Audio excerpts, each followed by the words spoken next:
think that's all in my presentation. So I have a presentation which is basically a broader presentation with a lot of different topics, and it's made for maybe a group that is slightly less educated than you are in terms of cycle infrastructure and cycle network planning. So we've developed this for most of the stuff is developed for study groups that come from the US and the UK and Ireland. But there's some good things in there, I think, also to talk to you about. So I'll just get going. So an introduction of myself, maybe first, then a bit about the company that I work for. I mean, it's in there, and I'll skip through it real quick, just so you know where I'm from. I always think it's really nice also to talk about my own city and see how that perspective maybe coincides with the perspective of Dizajn.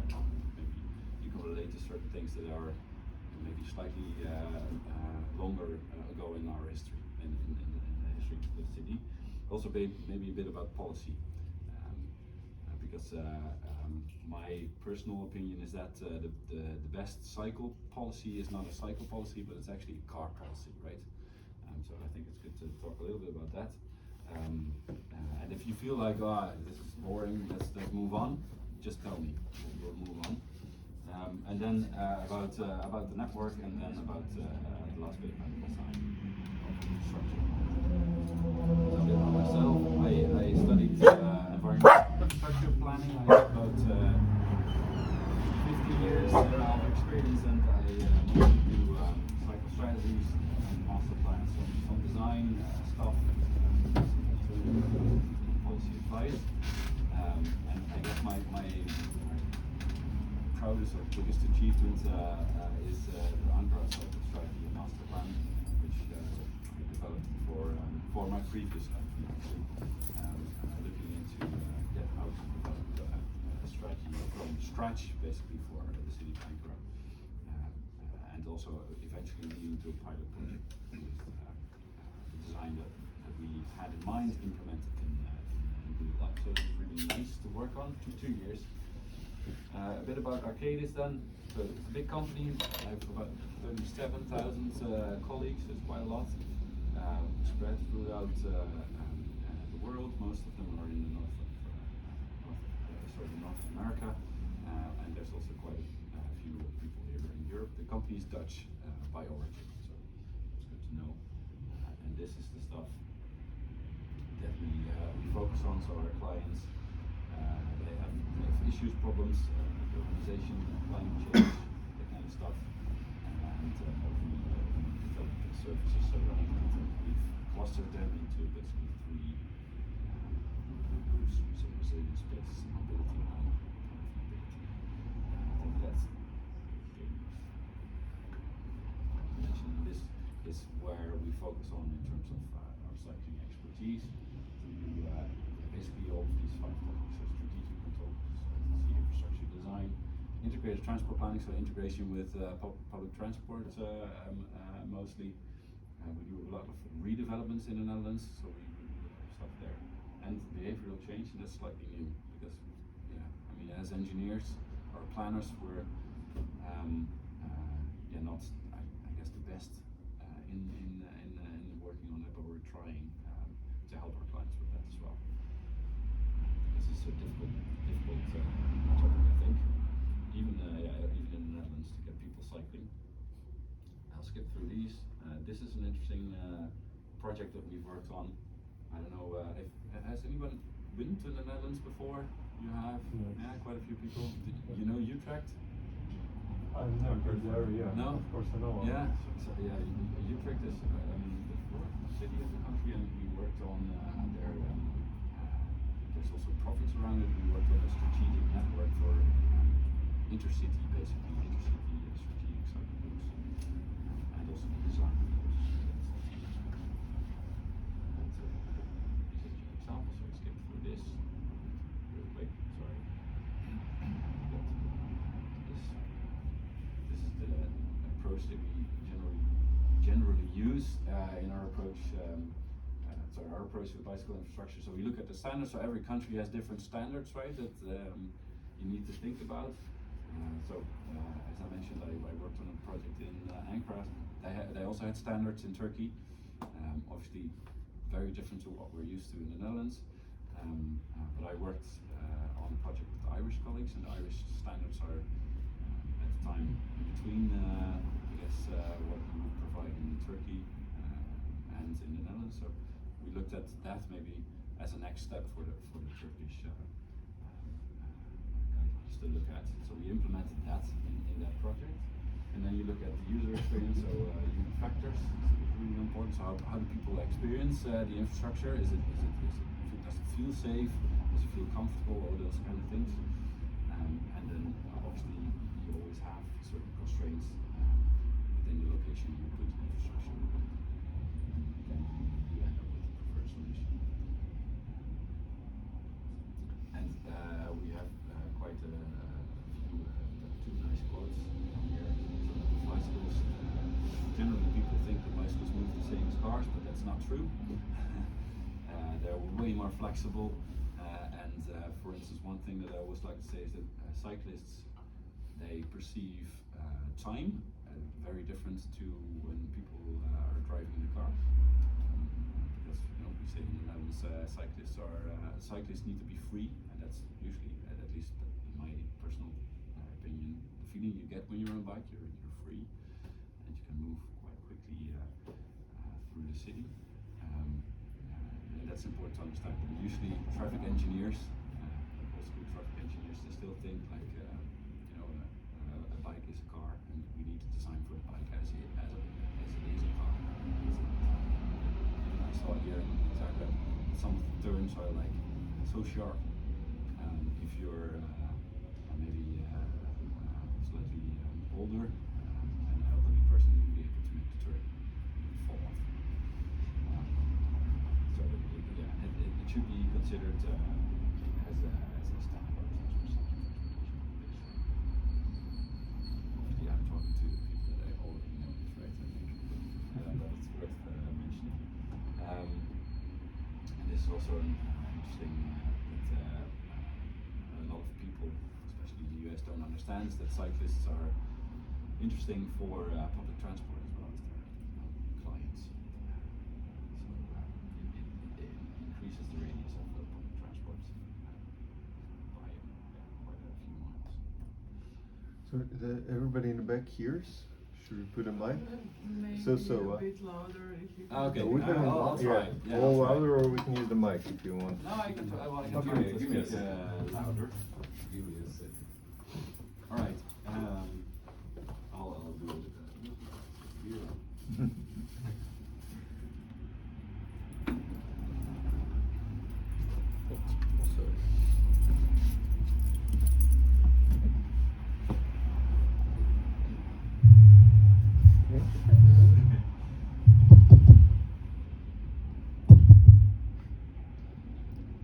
Special speaker just. Yes. Sorry about that. Mostly camera. Okay. Okay. Hello. Is it better now? No, it's the same. Oh, okay. It's the same. Maybe you have to press a button. No, it's okay. Hello. Oh, now it's okay. Yeah, this is a bit weird, but we'll make it work. All right, a little bit about the city that I live in. I don't know if you've been to The Hague, but The Hague is a nice coastal city, so if you're ever around, I'd recommend you coming. And it's actually not, well, it's quite maybe similar to Zagreb in terms of size. So it's about 521,000 people living, and I think here is about 700,000, right? Slightly bigger. The city is located in the far west of the country, and it's part of a bigger metropolitan region. So Rotterdam is within cycling distance. If you're an avid cyclist, I guess 25 kilometers, something like that. And there's also quite a few jobs that are not too far away from the city. So 310,000 jobs within the city, and there's quite a few more within the region. So you can imagine that everything is quite close. And I think in a bigger city like Zagreb, that's probably the same. and obviously, being from the Netherlands, everything is flat. So I'm not sure. I've just seen a little bit of the city, but Zagreb is mostly flat, and then there's hill, Mostly, right? but you have this northern part which is That's really on the more hilly, hill, but yeah. but I think that 80% of the city is down. Yeah. So that I think that those are good circumstances. I think. For cycling. It's the same with Ljubljana, right? It's 2 hills, and then a flat in the middle. A bit more about the city. We have the Peace Palace, for instance, where the second UN city, the national government of the Netherlands, is located there. One very good aspect of our city is that it has 11 kilometers of beach. It's very multi-ethnic. That's also important because different types of backgrounds, also different types of attitudes towards cycling, and also very important to understand is that it's the most densely populated city in the country, and we don't have a university, and I mean that might not mean anything, but it really does, because usually students are the first to adopt new things. The Hague doesn't have that, which is weird for such a big city, but that's it. That's that's the case though. We do have that's even weirder, a branch of the Leiden University, which is a smaller city further north.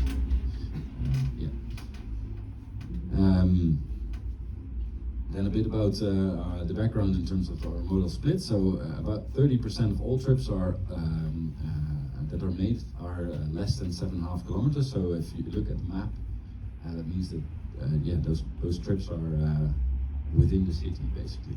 So people drive a lot within the city as well. So 20% of the trips in the city center. Maybe that's also interesting.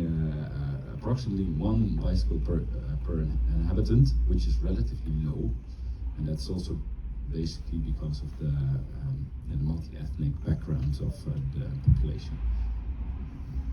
I don't know, how is it here? How many bikes does everybody own? You mean in the room or in the room? In the room first, and then in Zagreb maybe afterwards. So I think the numbers differ. Yeah. But I'm not quite sure. I think that we don't have any official numbers for the population of Zagreb.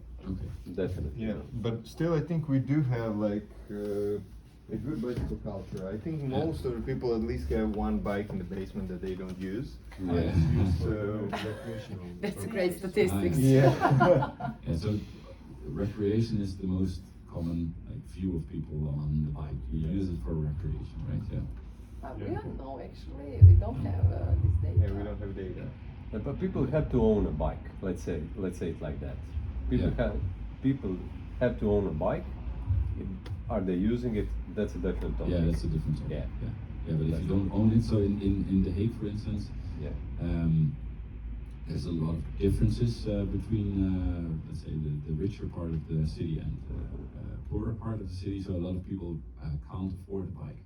Yeah. And the project I did in Ankara, that was really a difficult thing, because a bike is very expensive. It would take half your year's salary or something comparatively.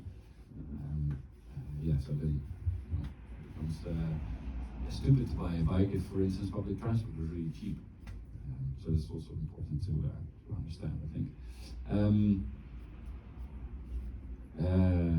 So a bit about the history of the city. So this is an image which I find really cool. It's The Hague in 1935, and you can see a lot of bikes. So all those people have a bike, and then are on the right side, and there's only a few cars. There's quite a few, but not as many as you have now. And if you look at that, it looks like the bicycle use was a lot higher than the 30% that we just had mentioned on the previous slide. So what happened? I guess we all know the answer, but it was I guess a radical monopoly that happened, and the radical monopoly is basically the car. And I have a really nice graph, next slide, of our bicycle use in the city. So this was developed for a book basically about the history of cycling in The Hague. And you see that the percentage dropped right about here. So that's when the car was introduced, and then people had to adjust to that monopoly, and you can see it even going down further. It plummeted to about what was it? Less than 20%. And after the war, a lot of basically stupid plans, in my view, happened. The biggest one of that was the Structuurplan Dudok, which was basically a plan for the whole city to focus on cars and public transport. And there was no role for cyclists. They didn't have any role for cyclists in plans. And one of the biggest projects that they had envisaged was basically it wasn't a highway, but it was quite similar to a highway through the city. And you see an image there on the right-hand side of that. Luckily, it was not completed, but you can still see the remnants of part of it in the city. But it was stopped, and that was because of this. So in the 70s, and you probably had the same thing here. You had the hippies, right, and people were more, let's say, active in terms of protests. And this is also something that they were protesting against in The Hague. They protested specifically against this dwarsweg that we call it through the city. After that, we arrived at what was the turning point for The Hague. One of the guys that protested it was Adrie Duivenstein, and he became an alderman, so basically a politician in power. And he decided, no, we're not going to do this anymore. So he was in charge of mobility, and he commanded a halt on the works of the dwarsweg. And that's really when things changed in The Hague. So it's not too long ago, 1988. And they started the partial demolition. It's quite a long time ago, but not too long. But that's when we started to change. Throughout the country, these things happen as well. You probably heard about Stop the Kindermoord, Stop the Child Murder. The protest there on the left in Amsterdam is quite a well-known picture as well. But what also happened was we introduced something that was a little bit later called the 30 km/h zone in the Woonerf. I don't know if you have it here in Zagreb, like the lower speed zones. Yeah. But for basic, that's not. Yeah, exactly. Yeah. Is it also combined with design to enforce? No, so it's just a sign. It's just the same. Just a sign. Okay. Yeah. So the Suggestion. The suggestion. Suggest. No, but literally, Mostly it's all a suggestion. Yeah. It's 40 kilometers, but then it's written like as a suggestion is a 32. Okay. Yeah, but nothing happens. No. Okay. Yeah. So. In the Netherlands with Woonerf, we still have some of those. They were aimed at 15 km/h, so the design was that there would be no separate facility, for instance, for pedestrians. So they would just be able to walk on the street because the speeds were lower, and you would have a lot of these twists and turns within the area. And the 30 km/h zone was you would have separate infrastructure for pedestrians. And cyclists and motorists would have to share the road, and the speed of 30 km would be enforced through speed bumps mostly, and other kind of measures. Of an image here of the whole time frame. So it was introduced in 1992. We call it the Sustainable Safety Vision. And in 1995 you had small local pilot projects, and then in 1997 it was formally introduced and implemented. And implemented also meant money, right? So municipalities were able to get money for implementing those. And we still, to this date, have certain areas where it was implemented, but not as you would expect, like you mentioned here, without any measures. So you still have that, yeah, most of the stuff is done pretty well. And in the Netherlands now, it's also interesting to know that I don't know if you've heard, but there's discussions in main cities now around maybe bringing back the general speed limit. Sorry, in cities. Wow. From 50 kilometers per hour to 30. So that would be, you know, our next phase, where people just understand if you drive into a city, the speed limit will be 30 and that's it. Obviously, yeah, it's always difficult. Are we able to enforce it without measures? Because in some cases, you probably won't be able to implement measures because a lot of these roads that are currently 50 are still being used by, for instance, fire trucks or ambulances and stuff like that, and you wouldn't want any stuff in the way of buses, for instance.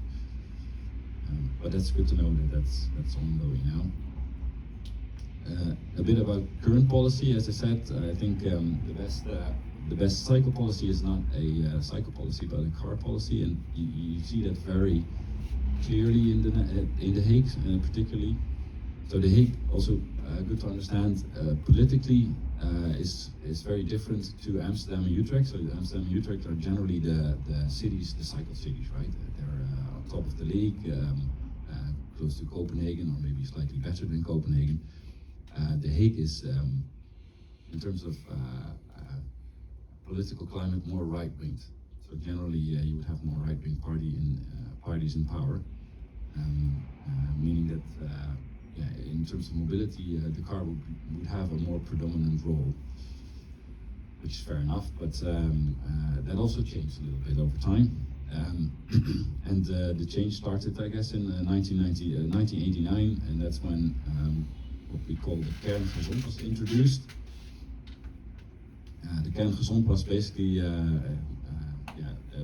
we'd like a healthy city center.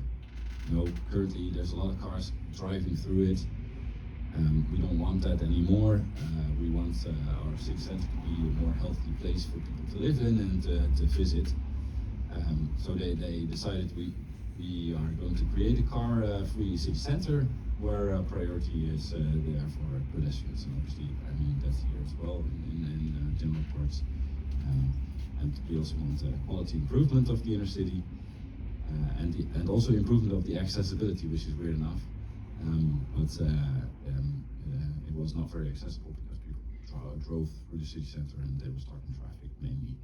And they also introduced measures to achieve that, and one of the biggest ones was a tunnel going underneath the main shopping street.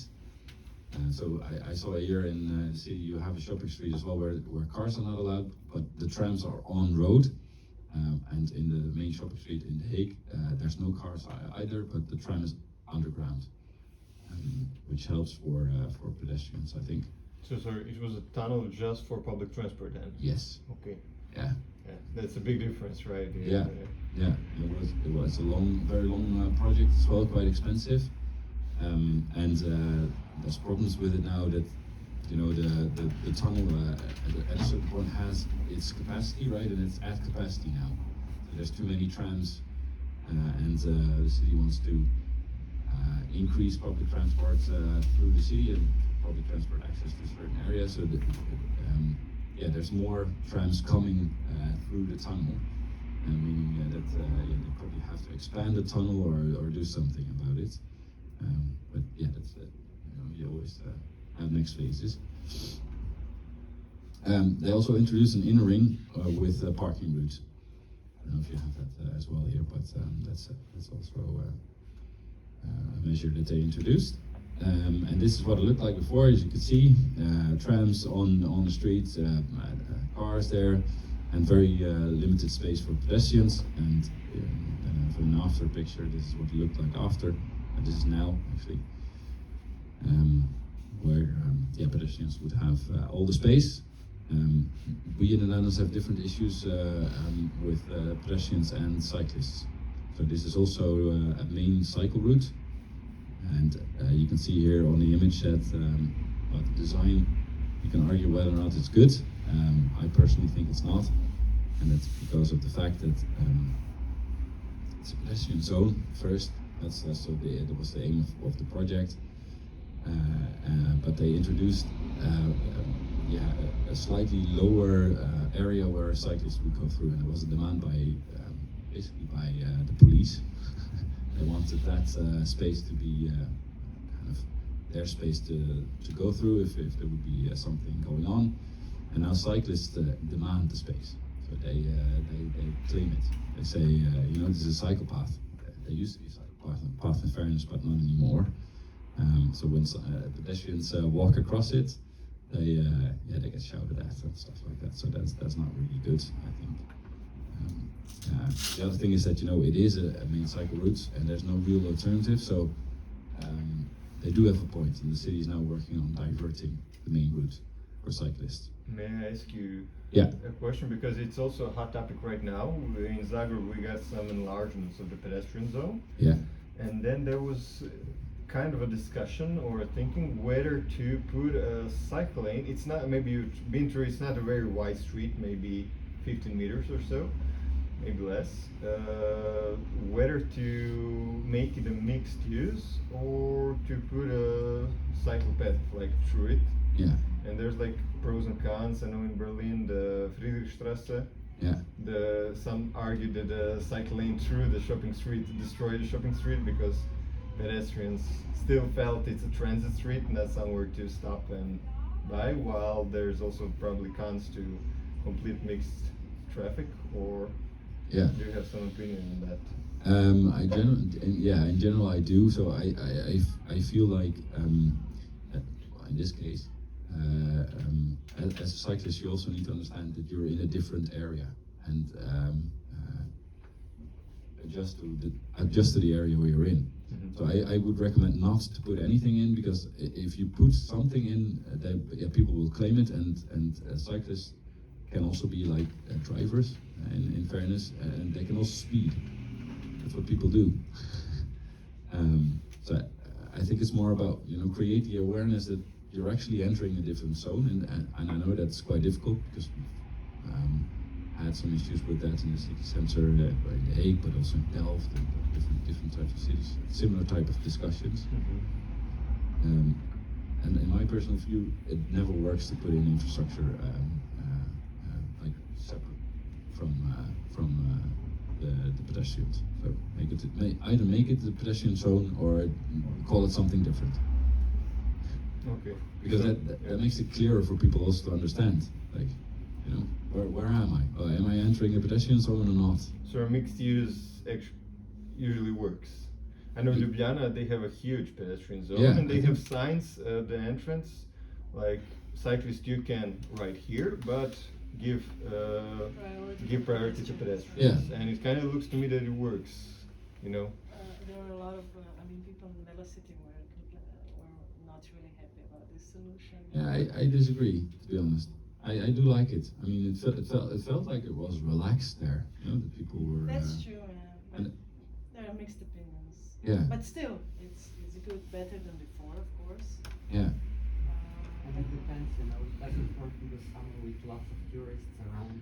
No, but then maybe it becomes about like that's what the municipality of The Hague is now doing as well, is providing a good alternative that maybe goes around. It's slightly longer in terms of the distance, but free of pedestrians. And then if you feel like I don't want to go through the hassle of all of those pedestrians, then just take another route. That's the same with cars, right? Yeah. Yeah. Okay, thank you. Yeah. About cars, so the municipality also introduced a traffic circulation plan, and I did see that you have a lot of one-way systems here as well, so you have kind of a circulation plan in place, and the city introduced this in 2009, mainly because they weren't too happy with the operation of the parking route, and there were still air quality problems on several roads in the city center, so they didn't like that. and they translated that, let's say, problem statement into goals. Read them there. So they did that, and one of the main things was that they looked at options for basically the parking route. And they went for the model on the right, which was basically a sectoral model. So you could just drive into a certain sector and you would drive out in the same sector after reaching your parking space. And this is still in place now, and it works quite well, to be honest. And it helped with enlarging the pedestrian zone even further. So it's probably not as big as the one in Ljubljana, but it's one of the largest in Europe, I think. I'm not sure. Yeah, I think the one in Ljubljana is the biggest, right? Yeah. Maybe we're second. I don't know. But it's quite good for pedestrians and as such also for cyclists, I think. And then the last bit is really about cycling. So the city in 2019 introduced a policy where the focus was really on the bike, and it was focusing on 4 topics. So safety and new cyclists are topics I'm not mentioning here, but they're important. Safety is, I think, the base for cycling. And new cyclists is what I talked about earlier, that a multi-ethnic city, and there's a lot of people with a different background and different attitudes towards cycling. So some of them don't cycle. So the idea was, let's get them to cycle. But I think 1 and 2 are most interesting. Well, not most interesting, but they're important. So the city introduced a comfortable and fast network. Within the city, but also within the region, because of the introduction of the electric bike, and also looking at combined trips. So for combined trips, you also need bike parking facilities, but also around your main, let's say, destinations within the city. So I did see cycle parking facility here, for instance, in the city center. I don't think if I were to have an electric bike, it would park there, but maybe you would know. So this is basically the route system that they went for. There's a hierarchy to it, and that's very common in building a cycle network. So there's the recreational cycle routes that are around the city, they're in the green, and you have a primary network. You have some specific routes in the city center, and the main routes are the star routes. They are the let's say the regional routes. And I have an image there on the next slide of just the star routes, encouraging people to cycle for the slightly longer distance. From basically the cities that are adjacent to The Hague, to cycle into the city center rather than using the car. And they also have maybe slightly higher demands for what the infrastructure looks like in terms of width and stuff like that. These routes are not adjacent to main car routes, but they're most of the time away from main car routes, through neighborhoods and stuff like that, so where people want to be. And some of them can also still be used for recreational use. So I personally use some of them just to get out of the city, on my race bike, and then return, for instance, adjacent to the coast. Some examples of what it looks like. So this is one of the star routes. It used to look like this. So it's just a very regular, common Dutch neighborhood road, and as this is a star route, it has the highest requirements in terms of guidelines for the infrastructure. So they turned it into this. This is what we call a cycle street. You've probably seen them before. And the idea behind the design is that and the width because the road is not changed as much, but it feels narrower, and that's because the edges of the road. So the edges of the road are in how do you call it, bricks, and if you're a car, then you can still use it. As a cyclist, it's not as comfortable. So what cyclists tend to do is they cycle on the middle of this cycle street, and if you cycle on the middle, you kind of force cars to stay behind you. That's a bit of the idea that cyclists cycle in the middle of the road, and as such make cars go slower. And then the question obviously becomes: is that something that you can apply everywhere? Because it's a lot of behavior attached to it. That's a good question. I don't know, but I think in the Netherlands it works quite well. People understand the concept, and they appreciate the concept. Or even car drivers. Usually these streets, these streets are only implemented in streets that are the 30 km/h zones. So, and then another example. This is just a primary route. So it's not the highest standard, but you can see here that it used to have cycle lanes just painted. The color red is there, but apart from that, it doesn't feel really good, in my personal opinion. Cycle next to the car doors that people get out of the car from. So basically, what they did is here they reduced the number of lanes. It's the same road, and you can't even see the cycle route anymore because it's behind the cars. It's behind the car, the parked cars on the right side. The cycle, yeah. But you don't have problems with doors on that side? You still have, you can have those problems, but there's also in the guidelines a rule that says you have to keep a certain distance between the actual car parking space and the cycle facility. So generally that's enough to, be okay. Apart from that, I think this looks pretty good. There's even some space for a green middle verge, which is great. Obviously, this does require a bit of political strength, right? To make sure that you can take a lane. And generally, what you see in this case in The Hague is that they say then we'll get problems somewhere else with car traffic jams and stuff like that. And it turns out that most of the cases that's not really true. What happens is that some of the traffic just disappears. People decide not to take the trip anymore, or they decide to take maybe another mode. The bike, in this case, could be a good option because also it's safer. I mean, I can imagine I have a kid. I would cycle on this facility with a small kid, but not on the previous one. Do you feel like the cycle path also on the other side, or? Yeah, on both sides. Yeah.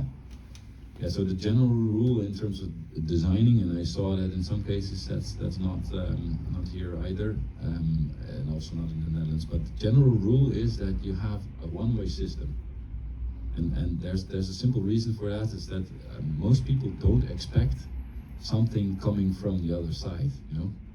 If you turn, for instance. If you turn right here, let's say there's a right turn, you only look over your shoulder, and you don't expect somebody from the other side. People still do it, like in the Netherlands, cyclists are mad, right? So they still use it in the wrong direction in some cases. But that's the general rule, and makes it more, let's say, I call it in English, it's more in line with the expectancy of drivers. Another example of a star route, so this is a one-way route, and I saw that you also have quite a few of those one-way roads.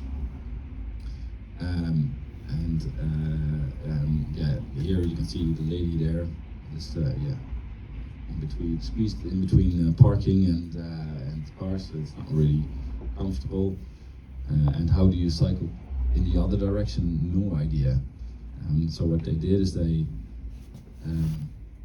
basically introduced a system where the other way would be raised, which makes it safe, and with the flow of cars, you would have a cycle lane. I personally think, why did they put the cycle lane? But I mean, it's better than it was before, I think.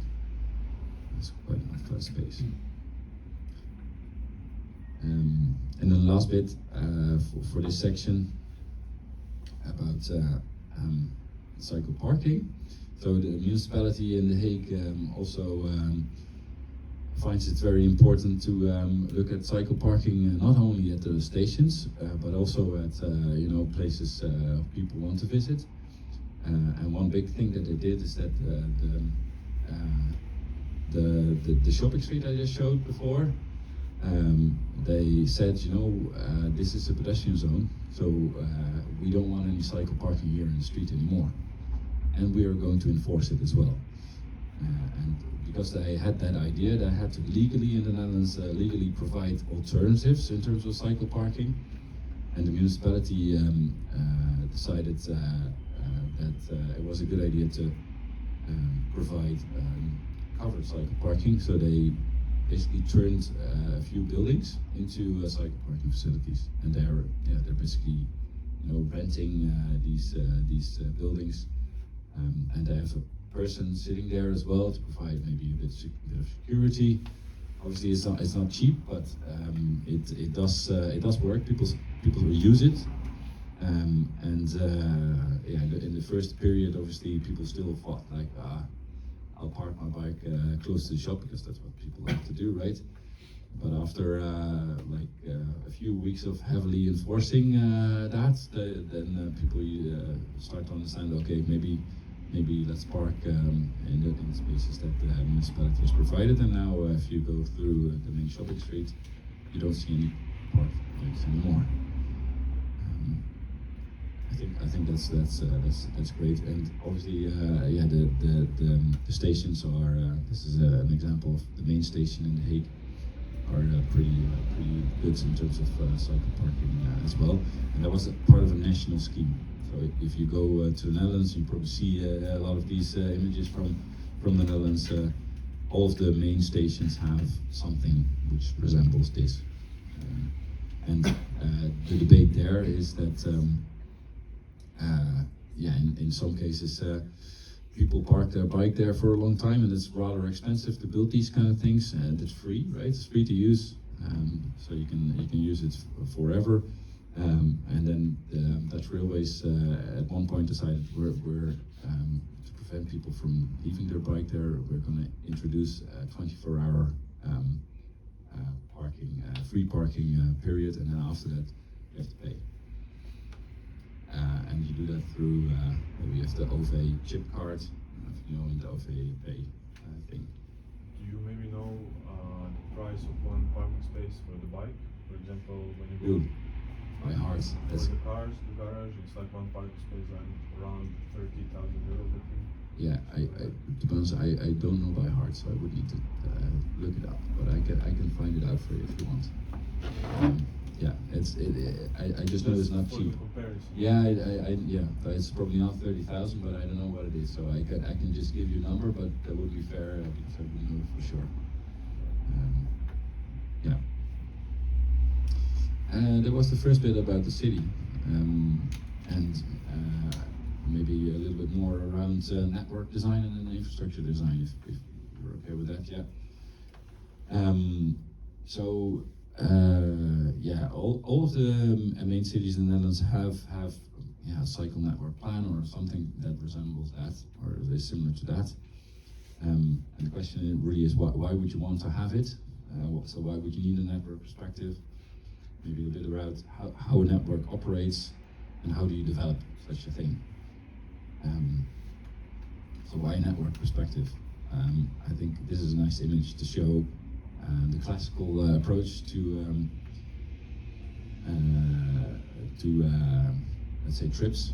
In general, people think in transport planning used to think that people do this. They go from A to B and then return to A, right? You go to work and then you go back. But that's really not the case, right? most people do something like this. They do other stuff in between, and I think that's one of the reasons why I think you need a network perspective, because you can't focus on just one route. You need multiple routes and routes combined. That's a network to cater for this stuff, right? Yeah, people do more things in their trips. Also, I think we talked about this before. So in The Hague, about 30% of the all trips are less than 7.5 kilometers. So there's a lot of potential as well for cycling. And I'm not sure how it is in Zagreb, but I'm pretty sure that it's probably similar. A lot of trips are very short. You know this, yeah? Yeah. I mean, the west side and east side from the city center is around 5 kilometers maybe. Yeah, so it's relatively compact as well, yeah. And yeah, the introduction of the e-bikes even make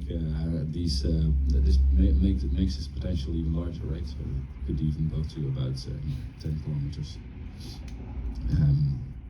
And why you also need a network perspective is that you have different potential users. I mentioned this before, even when it goes down to the design, but you also need to think about this network perspective for kids. They have different needs and desires for infrastructure than maybe the group here and the elderly people. So this is generally what we do in the Netherlands, is that we have a basic structure, and the basic structure is basically the stuff I showed you before, the 30 kilometers per hour zones. Those are your base network, where it's usually safe to cycle, and you mix with cars. Then added to that, you have your main network or your primary network, and then on top of that we have our bicycle highways. It's not a really good term, but we call them doorfietsroutes now, which is cycling through routes. And yeah, those have a different requirements in terms of the design. This is an example of Rotterdam. So this is basically what the base network looks like. So you already have quite a good network with 30 kilometers per hour zones.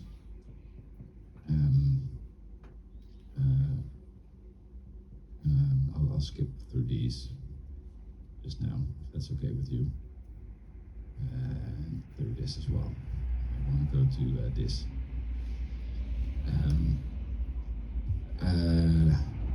No, maybe the next one. Sorry. So why network perspective is I think basically the stuff that I just talked about. Sorry, I wanted to go through to this. So how does the network operate? So I don't know if you've heard about the 5 needs of cyclists. As I said, we generally have a network based around 3 components. So base network, primary network, and then regional routes. And these are the 5 things that we have in mind when you develop a route. So it needs to be cohesive. It needs to be direct. Safety is the biggest, I think, and all the routes need to be safe. It needs to be comfortable, and ideally you would want it to be attractive as well. So yeah, how do you translate that? Cohesion is basically, it needs to be recognizable for people. There needs to be consistent quality. It needs to be also be continuous. So if it stops somewhere at some point, it's not cohesive anymore, and people will maybe next time decide something else, right? They might think like, this is such a pain. I'll maybe use another mode the next time. And you, as I mentioned before as well, that as a cyclist you tend to make maybe shorter choices or smaller choices. So you need to have a bit of freedom in route choice as well. So from A to B, the one person that is maybe slightly younger takes different decisions in their route choice than the older person. Direct, I mean that's quite obvious. In order for cycling to be a competitive mode, you also need to be competitive, right? And competition is mostly about directness, so reliable in terms of distance and in terms of time. So this is an example of a route through the city of Amsterdam, where cycling only takes you 3 minutes longer than the car.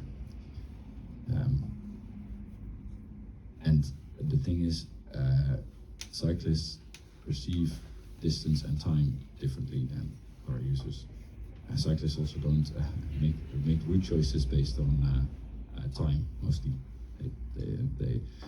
I have heard of a project or a survey that another company in the Netherlands did, where they asked cyclists that traveled from, let's say, point A to point B in the city of Utrecht, and they asked them, what route did you take between A and B? Do you think it was the shortest? And what do you think is the shortest route? And it turned out that people always think that they take the shortest. Most of them didn't. So they didn't take the longest, the shortest. Most of them took the most attractive route through a park, and they felt like it was the shortest, but it wasn't really not. The shortest route was actually following a car route. I think that's quite interesting. Then it needs to be safe. So the conflict points with other modes, you have a lot of stuff that here as well. They need to be designed in a way that it's safe. And here you can see an example of where at traffic signals the car has a bit of space to wait before you can pass as a cyclist, and that space to wait is also to actually have time to see the cyclist, right? So turn your head and be able to see if he's coming. And I don't know if that's the same here, but in the Netherlands we have the rule that if you're a cyclist and you go straight on the same road as the car that is turning, the cyclist that goes straight has right of way. We have the same here. We have the same, although the interpretation of the police is somewhat tricky. Ah, Yeah. There's, But it is written in the law the way you said it. okay. But like in the last couple of months, I saw a number of people talking that the car has the right of the passage in this particular situation. Turning. Yeah. So if the car is going right, Yeah. that he has the right of passage, and the driver on the bike should stop and Ah, let yeah. the car pass. That's a misinterpretation of the law. Yeah, but like I that's- feel like it's becoming more popular. Yeah. Yeah, because the cyclist wants to survive usually. Yeah. Yeah, something like that. Yeah, yeah. It's something that's What do you mean? also on, if you have a special Vidio sam ljude da lane pišu, for čovjek me cyclists, zaustavio, derao se na and mene, cyclists tako. ride on the road, then Zanima Same. me sve No, it's the same. čekam. It's the same. Pa nije niko u službi, čekam da me neko If službi. you ride on the road, Ne, mislim da to vrijeme. without any particular ali to je cycling opasno. lane, then Mm. you should, in principle, be riding behind the car. Što je nejasno. Yeah, but that's You not. don't have any rights. Ma, prvo je jasno da bi trebalo I mean, Yeah. people still, protupustiti cyclists still biciklistima pass the prednost cars on samo. the right, but Nemec zna in najviše o principle tome. they shouldn't, unless there is Kako se to bicycle. tumači? Ah, yeah. Nije ni svejedno ko je bio u autu. Okay. I think there's also a difference. I don't know how it is in Slovenia and in Croatia, but in the Netherlands, when there's an accident between a car and a cyclist, the cyclist is never at fault. That's the first point of like entry to the discussions legally, right? So the car needs to prove that they were not at fault. Yeah, Basically. so- But it's flipped. It seems at the moment in Croatia, the cyclist has to prove his innocence, Also, something Yeah. like that. Yeah. Yeah. So in the Netherlands it's reversed. And that really helps. I think with the main attitude of drivers as well. Okay. And another important and interesting aspect of this is that we design our infrastructure also to allow for mistakes. You know, if you're a cyclist and you're not very comfortable on a bike, or maybe you are slightly tired or something, sometimes, you know, you make mistakes. And if the infrastructure then punishes you with a fall, yeah, that's really not good. So yeah, we have a lot of these how you call them, yeah, curbs, and the curbs usually are a bit sloped, chamfered, I think in English is the name, and that allows for people, you know, to just, yeah, if they make a mistake, go on the pedestrian facility to maybe return quickly back, and yeah, it helps if there's not a really high, high curb. You have a lot of those here as well, so Yeah, unfortunately. yeah. Comfortable. So surface materials is really important. So we always do it with asphalt in the Netherlands, or always most of the time. Painted in red, and unfortunately I recently learned that red asphalt is not as sustainable as black, but you know, it is recognizable, so yeah, in that sense it's good. We design everything with a slope less than 4%, in terms of you know, tunnels and bridges and stuff like that, and the reason why we do that is because everybody can cycle a slope less than 4%, even kids, even elderly people. And in some cases, you know, your space is limited and you can't really put in a slope like that. And then we say, okay, well, maybe accept a slightly, a bigger slope, maybe 6% for a certain length, and then at a certain point you have like a flat area, and then another maybe a steeper piece. So it becomes more of a stepped approach. Yeah. Also a minimal number of hindrances along the way. In some cases we also look at weather protection if that's possible, because you know, in the Netherlands one big thing is, well, two big things is wind and rain. It does blow a lot, and we also have a lot of rain, like October felt like there was nothing else but rain, and as little as possible traffic disruptions. So that's about comfort. And then attractive, two aspects there. So it's about the experience. So do you see, for instance, a lot of green stuff? As I mentioned before, people, if they see parks, they feel like it takes less long. But parks then provide maybe another problem, and that's social safety. So people tend not to use routes that go through maybe back areas or dodgy places. So eyes on the road, for instance, and light are very important. So if you design a cycle route, this is all taken into consideration. How do you light the place if it's maybe slightly more rural, for instance, or in the city? How do you make sure that you know, you have a lot of people looking on the road to provide that essential social safety? And this is something that's particularly a problem for women, for instance, that cycle in darkness. And in the Netherlands, especially in winter time, it's the same here. It becomes a lot dark quite quick in the afternoon already.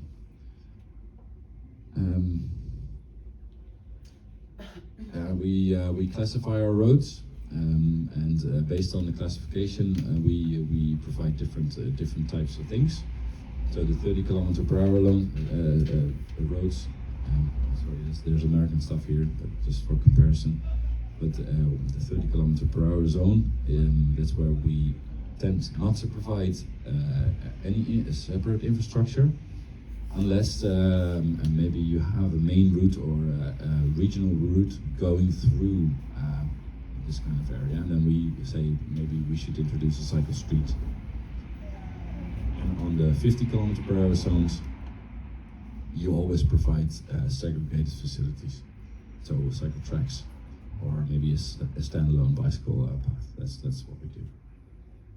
And ideally, for instance, bicycle lanes. That's something we prefer not to do.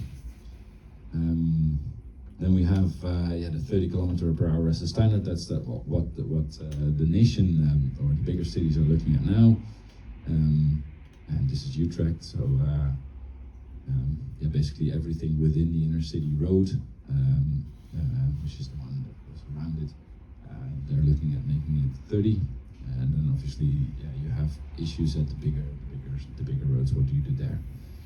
And our national guideline guys and girls, they've developed this what they call afweegkader, so considerations for doing that. How do you do that? I think they are quite helpful in helping with how do you do these kind of decisions. So they say we have a 5-step approach. You determine the function of the road and network. You look at if they have a double function, then you reassess the function, and then potentially reassess the speed limit. So in some cases, you can't still go to 30. You need to go to 50 because it's a hierarchy road. It's used heavily. All these kind of reasons. But in some cases you can go to 30, and then you optimize the network. And we actually did that for the city of Eindhoven. Just an example here to show that actually quite a few roads can go to a lower speed. So the ones that you see on the right, on the left is the full network of 50-70 km per hour road, and on the right you see the stuff that you can easily maybe reduce the speed. So either from 70 to 50 or from 50 to 30. Then maybe some principles of safety. Safety is an important topic, right? So ideally reduce the number of conflicts you have with traffic.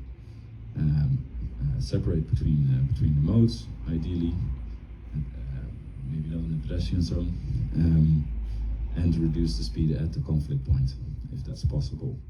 So in the Netherlands, you see a lot of these raised tables, for instance. I don't know if you've heard about those, where basically if you turn to, for instance, from a 50 km per hour zone, a 50 km per hour road to a 30 km per hour zone, you always have like a raised speed hump, basically. Where you enter that zone, and that reduces your speed, and obviously the conflict point becomes a conflict point with lower speeds. Makes more sense than drivers that would just turn at a higher speed. It also helps to have a recognizable road street category. I don't know if you have that here in Zagreb. Different categories of road. Yes. Yeah. Is it recognizable as well for people? Do they understand where they are? No? Maybe only if you're in the neighborhood outside, but that's it. That's it, yeah. In the Netherlands, we have quite a clear hierarchy. Like what I said, with the 30 km per hour zone stuff, that's the lowest hierarchy. Then you have the 50 km per hour roads, and you can recognize them just by design. They're different in design. Could you, what kind of design, like some kind of materials? Yeah, physical so design? so in terms of materials, the 30 km per hour is usually bricks, and they would have speed humps and stuff like that to enforce the 30 km per hour speed. And cyclists would be on road; they would share. And for the 50 km per hour roads, you would almost always have a segregated cycle facility. Ideally, you still have cycle lanes in some cases, but ideally you would have a segregated cycle facility, and it's usually asphalt. So I think that's the main stuff. There you go. So this is a graph of basically showing that. Some examples. So this is a typical collector road or collector urban road. Focus of the road of the function of the road to distribute traffic, and then you would have the segregated cycle facilities.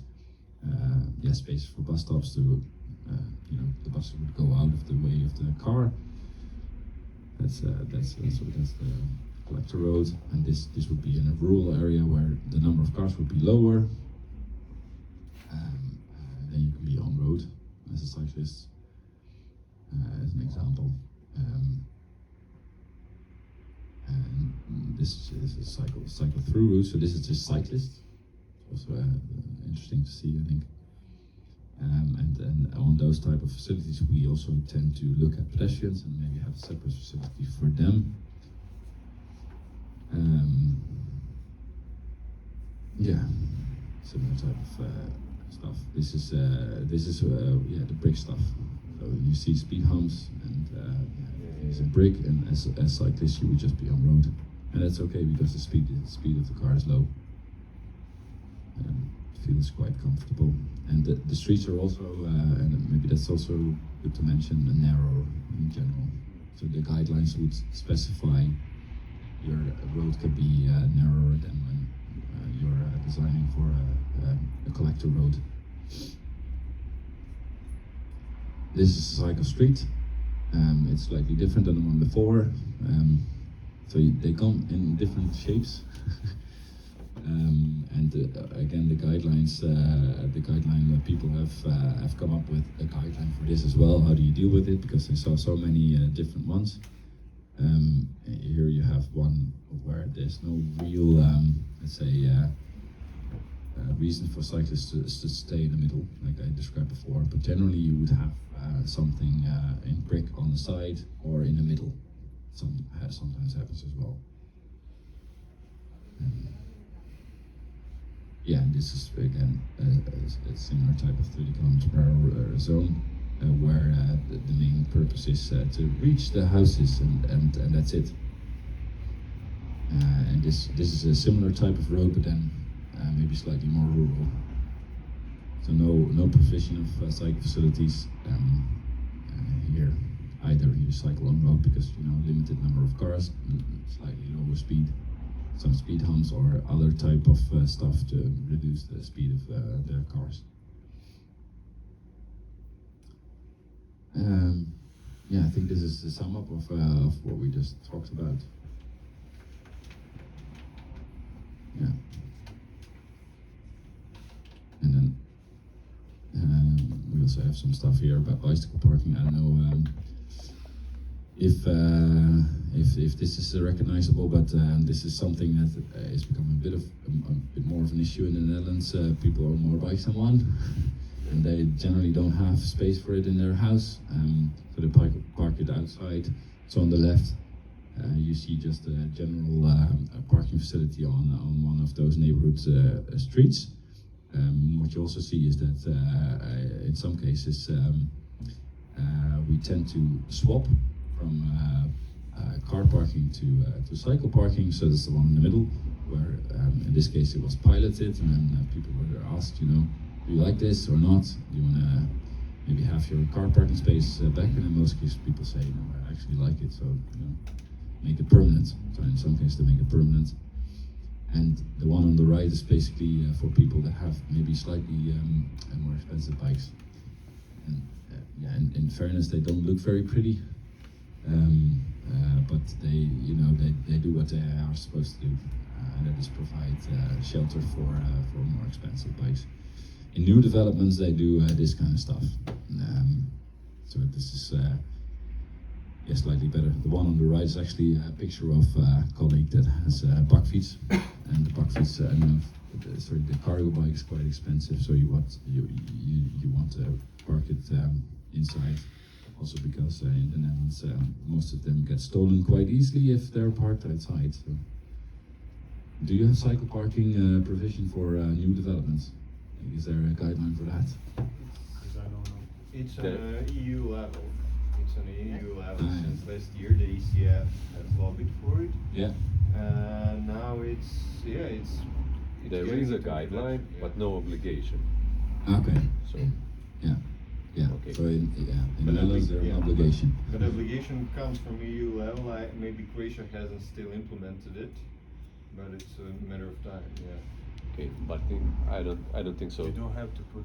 Of course, cycling parking in a new development, there is no obligation, no law obligation. As Very Ivan, I would know, but do you know anything about it? Residential area, no. Or residential? Everything else, Yeah. it is. Yeah. You have some minimum for all kind of buildings except the residential.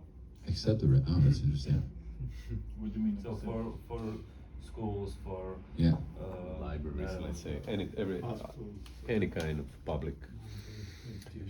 Yeah, Yeah. that's interesting. So people are encouraged to cycle to something, and then when they return home, No, they can. Yeah, that, yeah, on the balcony, but okay. it still implies that you have some kind of your own storage area Yeah. to put the bike. Yeah, yeah, Like, in my building we have a space where all the residents put their bikes, Yeah. but it's not like where I can lock it for it's not like this. for something. Yeah, it's not like this, but it's like just open space to put my bikes there. That's it. Yeah. I put my U lock on it. Yeah. But it's no, please. Regarding the last picture, Yeah. you can just keep one before. This one, No, before. this one. Yes. Do you have any rules for the picture on the right? If it can be implemented on the green area, or it can only be on the Payment. Yeah. It's always on the pavement, and there are different rules per city. So you know the how do you call it in English? But as I said, they are considered not to be very pretty. So in some cities, I like it from the picture. yeah, no, I mean, yeah, it really depends on where you are. But in some cities, the urban designers say we're not going to allow it because we don't like them.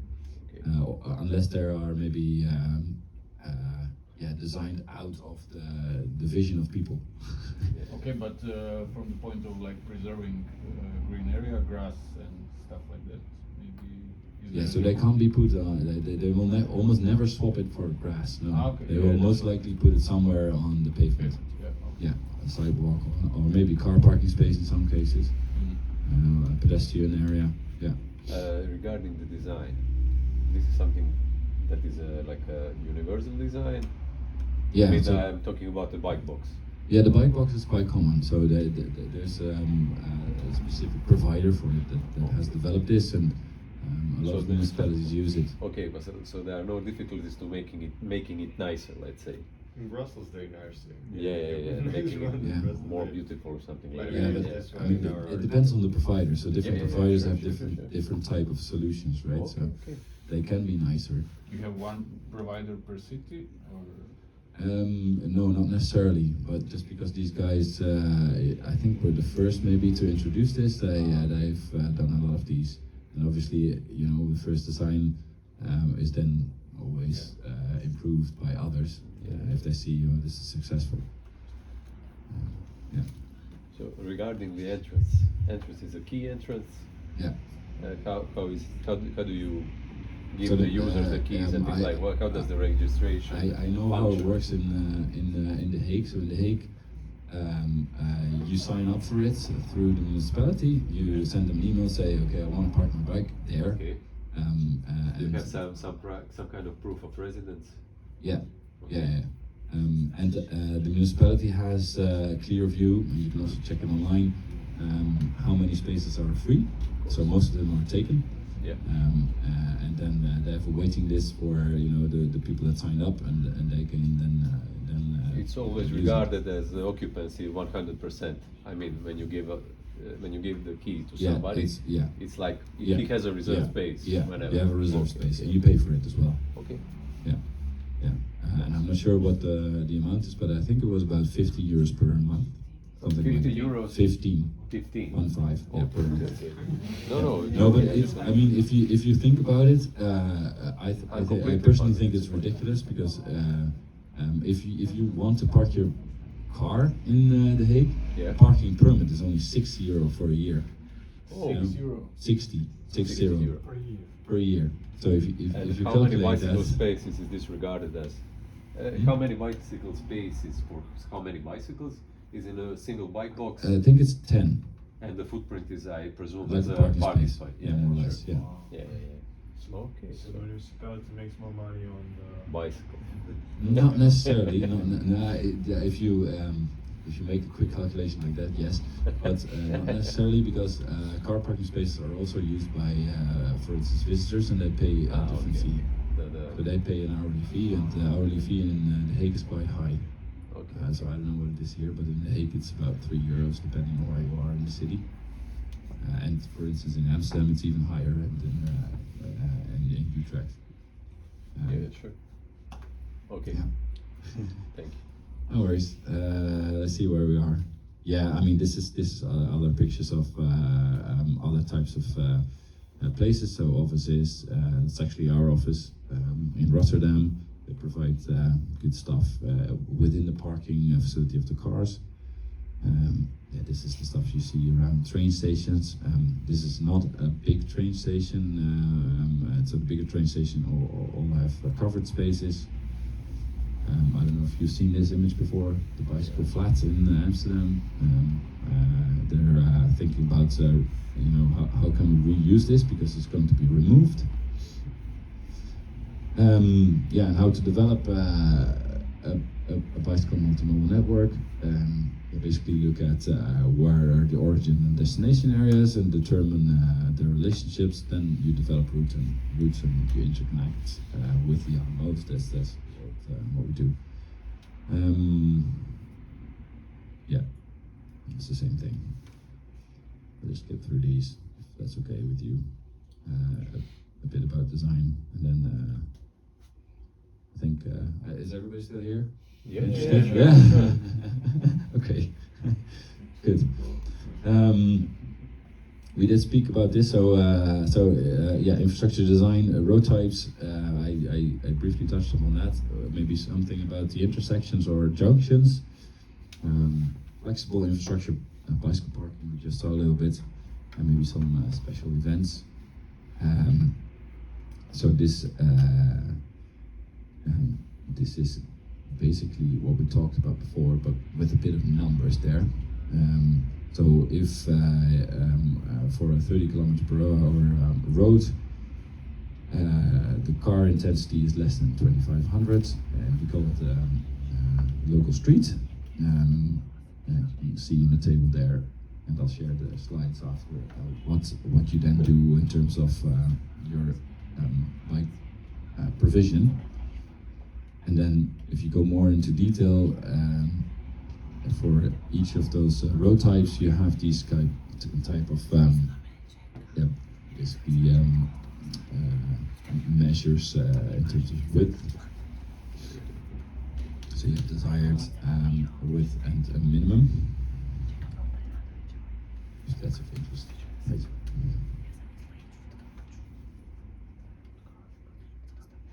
Another quote. We just talked about this one before, and here you see a typical design of a collector road. So it always looks like, almost always looks like this. And the below version is not ideal, I think. Sorry, I'm just. No, don't worry. Go ahead. Oh, sorry.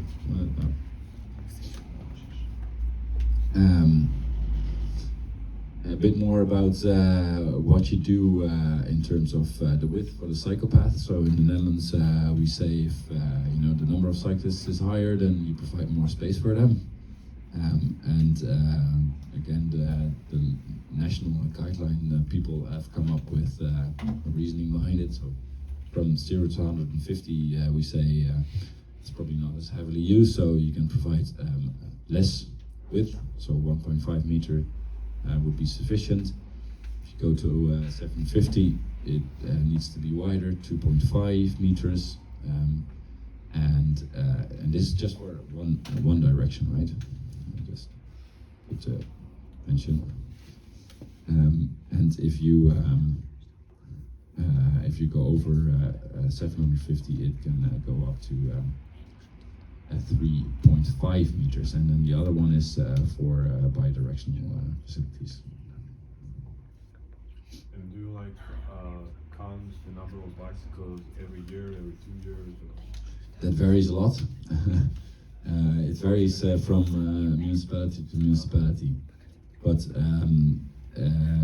most municipalities have an idea of how many people cycle on a certain stretch. Yes, a certain stretch of road.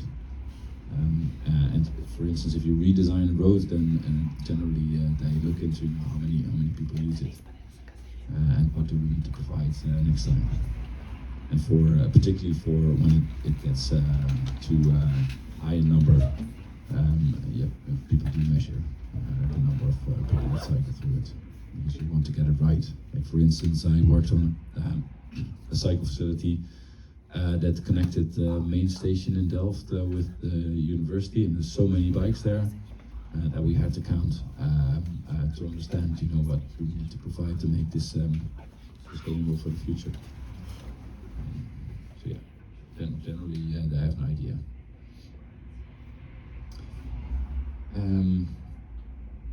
We talked about bicycle highways as well.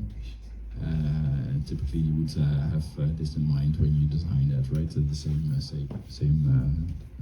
table in terms of the width.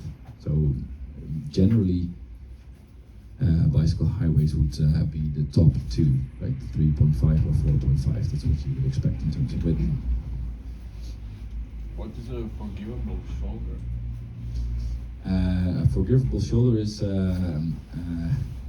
again what I mentioned before, where the edge of the cycle facility is designed in a way that you can actually make a mistake.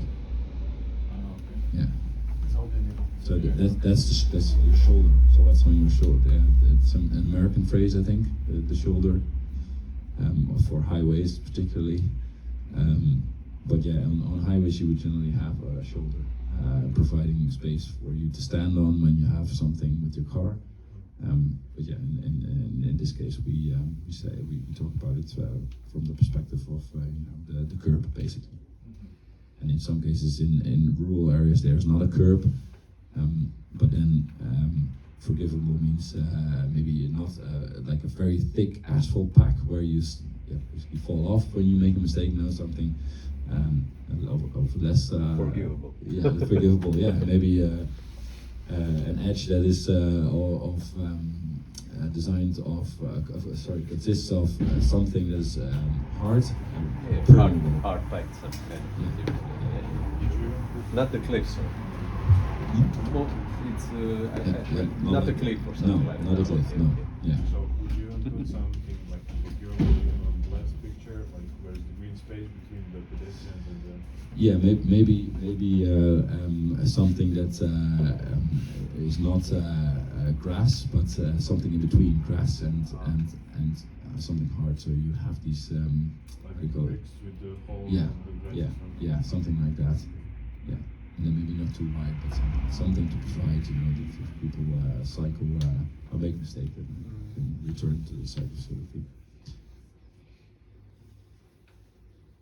These are some of the rules for implementing a cycle street. So when can you do that? Cycle numbers need to be higher than the car, and ideally the number of cyclists would be 4 times as high as the car. Otherwise, it's considered not to be safe to implement it.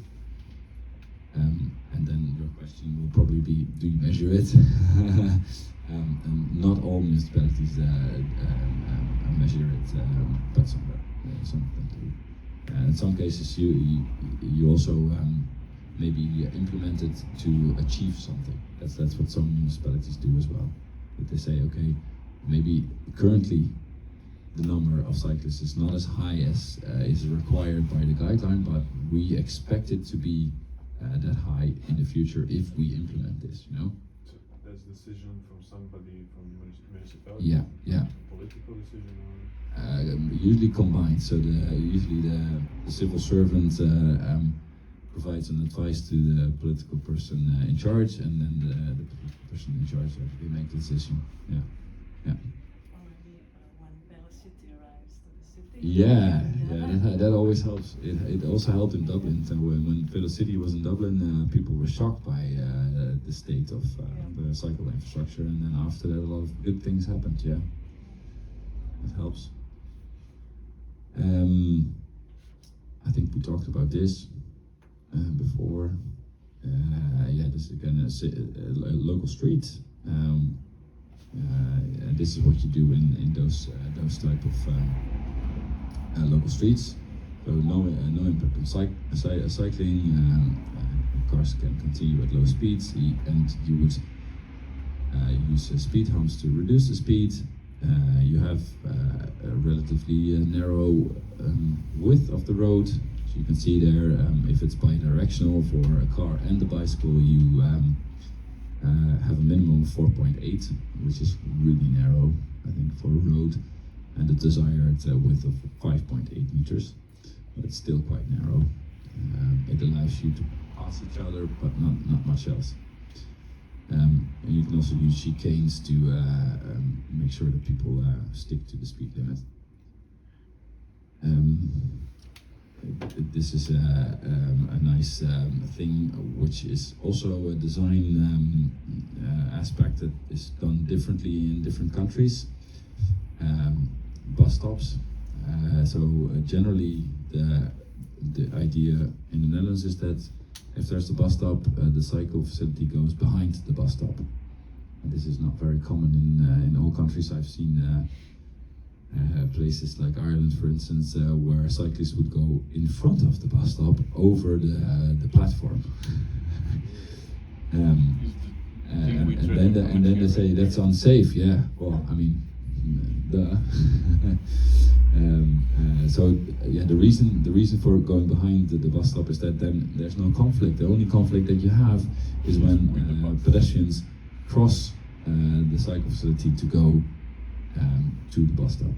And in Ireland, also in the design guidelines, the discussion was how to deal with that conflict point. So when pedestrians cross the cycle facility, and there the problem was that they have a very strong advocacy group for people that don't see as well, so vision impaired people.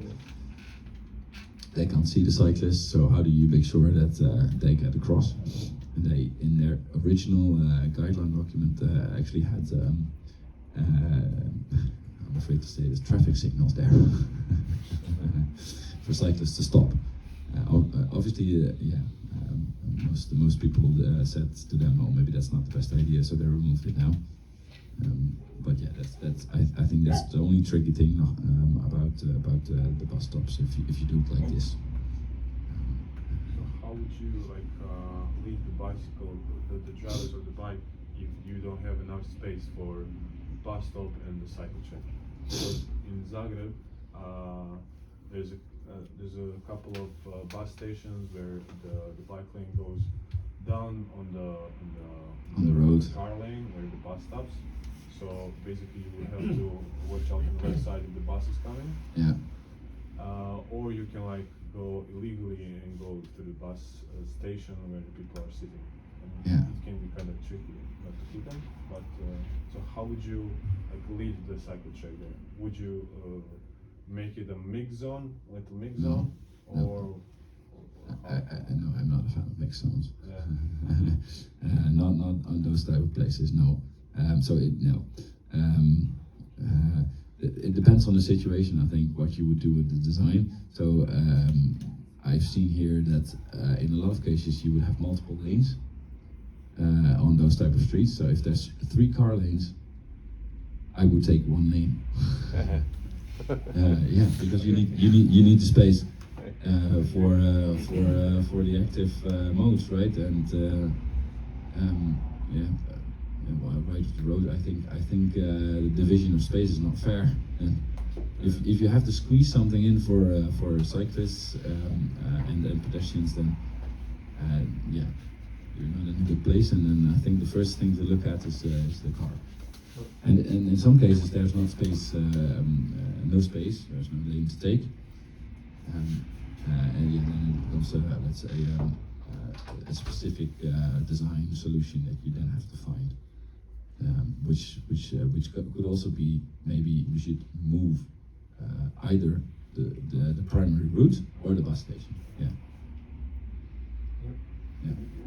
Wouldn't like the first step, not even before taking a whole car lane, would just be removing the bus side stop. You know, just making the bus stop in the lane without having to turn in and turn out, and then that would create space. Yeah, I could do the same. Yeah, you could do that too. Yeah, Like, yeah.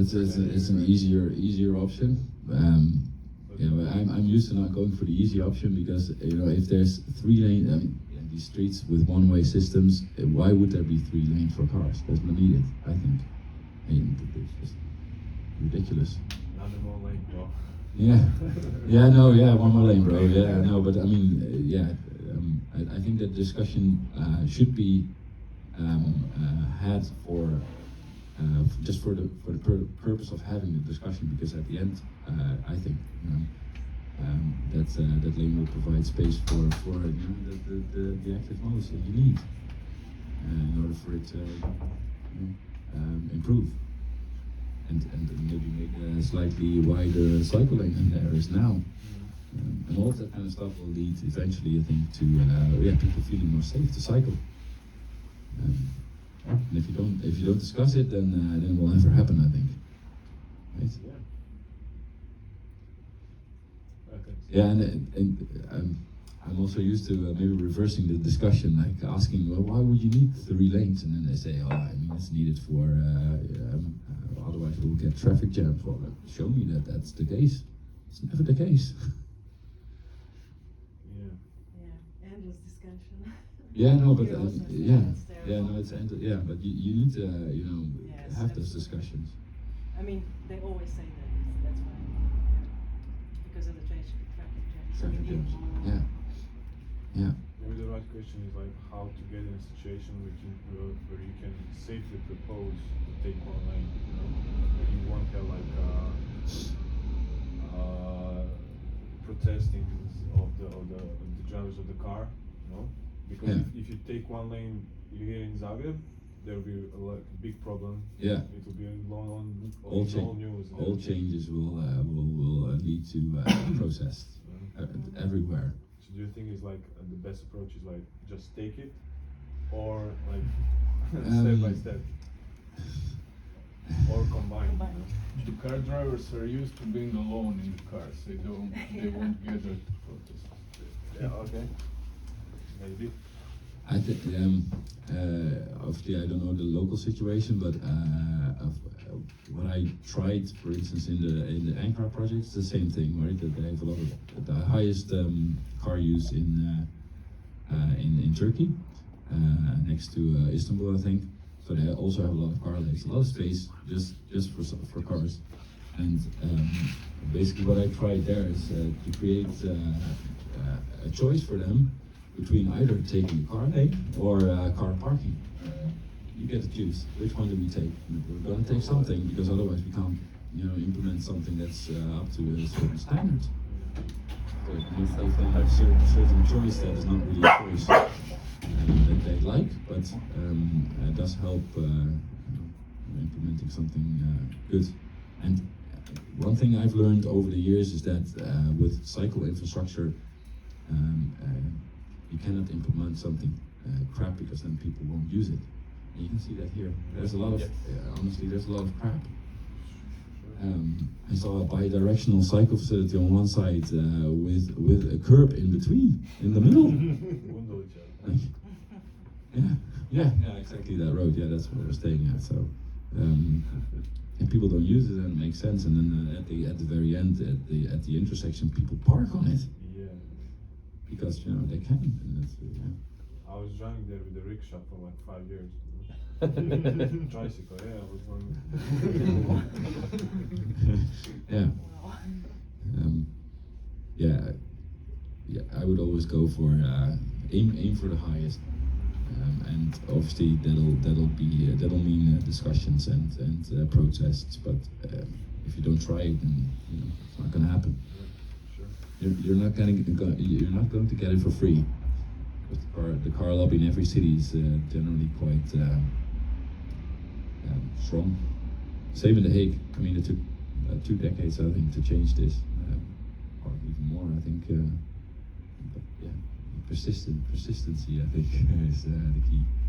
What was the initial reaction of the car drivers for the changes? The current reaction is still that they hate it. They really do. But they just hate it, but they don't do anything about it. I mean, they can.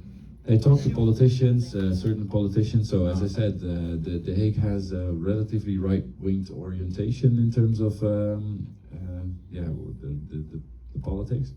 But in recent years, like with the policy I showed you about the Ruimte voor de Fiets, we had an alderman in place that was of the center left party.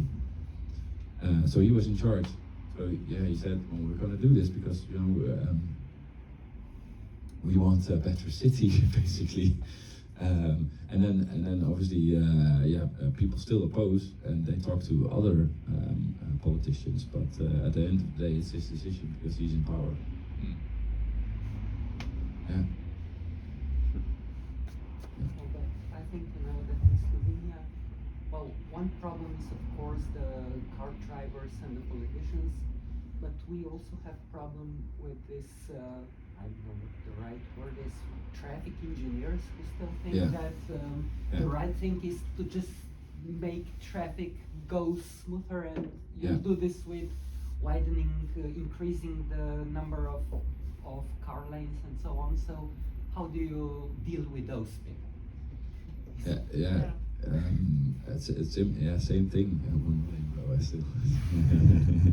No, it's persistent. Just keep talking to them, and eventually some people might see the light, and then there might be your advocate within the municipality. That does happen. That if you talk to them enough. Those people are professionals. They should know. But what the right approach is, but. Yeah, but professionals can be the traffic engineers are, and I know this because I work with them and I kind of like them. Maybe in a way are in general quite conservative, and they like to stick what they know. And our guideline says this, so we do this, right? But I guess in the Netherlands it's slightly different. That we see the guidelines as a guideline, so you can, with right arguments say, okay, we're gonna do something else than the guideline says we should do. But that does take a lot of conversations, talking to the hardcore traffic engineers that think like, no, we can't really. So for instance, I worked on a project where we wanted to maybe improve the bicycle infrastructure at a junction, and in order to do that, we had to reduce the turning lane width from 3.25 meters to 2.75 meters. It was terrible, how much time and effort we had to spend on talking to these guys. But eventually we did win, and it's implemented now close to my house actually. Basically because of talking and having the right arguments. Otherwise you. So the difference was between a segregated cycle facility and on-road. And I said, well, this is, we've agreed that on a 50 kilometer per hour road, we are segregating. That's what the guideline says. So I used the guidelines against them in this case to convince them to maybe do something different on another aspect of the guidelines. That could work. It really depends on also the person that you're up against. What is their trigger, basically. I mean I have a couple of more slides, but I'm a bit tired. I don't know if you have more questions. I have a question regarding the digital solutions. I have seen that you do them also, your company. Yeah. So if you have like a minute or two just to discuss some of those. Yeah, just to see what you do with digital. We have different. I mean, if you're tired, you don't. No. I mean that's fine. I'm just tired of the presentation. If that's okay, I'll just leave the presentation. Maybe you just finish it. You have 2 or 3 slides. No, it's still 20. Do you have like a slide? Thank you for listening and things like that. I'll give you the slides. I'll send them to. Perfect. Thank you. That would be great. so in terms of digital tools, we try to do a lot of the stuff that we do in GIS, so the Geographical Information System. So in terms of please. So we do all of the network stuff in GIS. You use QGIS or? Yeah, QGIS. Yeah, that's what the company uses most because it's free.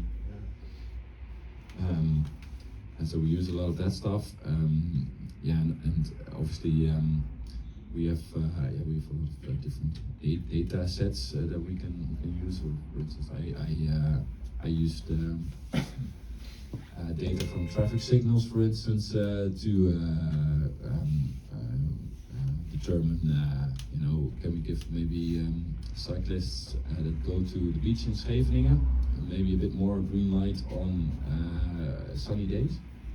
And so we used machine learning tool built around those two data sets of weather forecast combined with your counts from the loops. We have loop counts in our traffic signals, and then say, okay, we see a pattern, and can you use that pattern to then inform maybe your green times in the future. The municipality hasn't implemented yet, but they were interested in the results. But those kind of things we do too. Also, our company works with another company that does basically what Google Street View does, but they do it every year for all of the municipalities in the Netherlands, Cyclomedia. So we have a lot of camera footage of all of the Netherlands. And colleagues from our asset data management department have developed an algorithm which helped us to auto-detect the status of the asphalt. So if there's issues with it, or the holes in it. What do you mean auto-detect? From the camera footage. So, okay. So You should have a person looking at No. Yeah. Well, the algorithm does the work, and then obviously you need to check if it's correct. But you only do that, for instance, if it's a really big hole. So we used it in the Netherlands and in the US as well, and that's quite cool. I think to also be able to detect stuff in. the algorithm also recognize what is beside the road. Yeah. So we're thinking about maybe using it for that too. Because then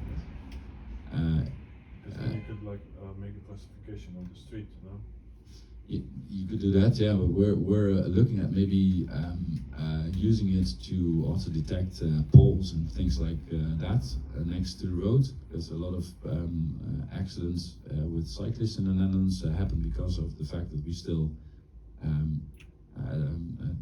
have unforgivable roads in some cases. So we try to look at where are these things and can we then remove it to prevent these accidents in the future. So we're thinking about building an algorithm around that, and that's quite easy to do, I think, for them, for me. So does that answer your question a little bit? Yeah, pretty much. Yeah. You mentioned the GIS, Yeah. software. Do you maybe use P3 Reason or something for the simulations? Yeah. So colleagues use that too.